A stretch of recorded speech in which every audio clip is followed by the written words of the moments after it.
বন্ধুরা, কেমন আছেন সবাই?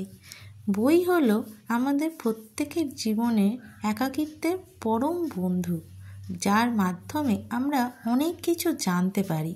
আর এই যে বই দেখলেন আঁধারে সূর্য নামি, এর মধ্যে বাস্তব সমাজের বিভিন্ন দিক এত সুন্দরভাবে পরিবেশনা হয়েছে, যেটা না পড়লে সত্যিই অনেক বড় যেন মিস হয়ে যায়। আর এই বইয়ের লেখক হলেন রবীন্দ্রনাথ মণ্ডল। ইনি হলেন আমাদের অত্যন্ত কাছের প্রিয় জামাইবাবু।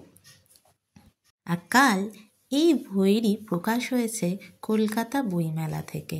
আর তার জন্য আমরা সবাই রেডি হয়ে সাজুগুজু করে বেরিয়ে পড়েছিলাম কলকাতা বইমেলার উদ্দেশ্যে। সেখানে পৌঁছে আমরা বিভিন্ন স্টল ঘুরি। আর বইমেলা তো প্রতি বছরই যাই, কিন্তু এবছর বইমেলার মধ্যে এক অন্যরকম প্রাপ্তি, এক বই প্রকাশনী, নিজের চোখে নিজের কাছের মানুষের বই প্রকাশ, একটা অন্যরকম অনুভব।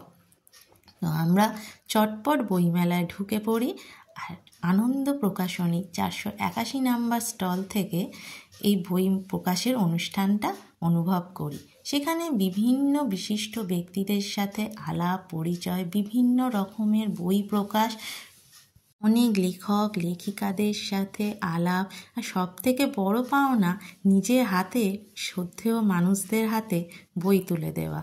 সব কিছু মিলিয়ে আর সারাদিনটা খুবই সুন্দর মধুময়ভাবে কাটলো। আপনারা কে কে এবছর বইমেলা গেছেন অবশ্যই জানাবেন, আর কে কি বই কিনলেন সেটাও কিন্তু জানাতে ভুলবেন না। টাটা।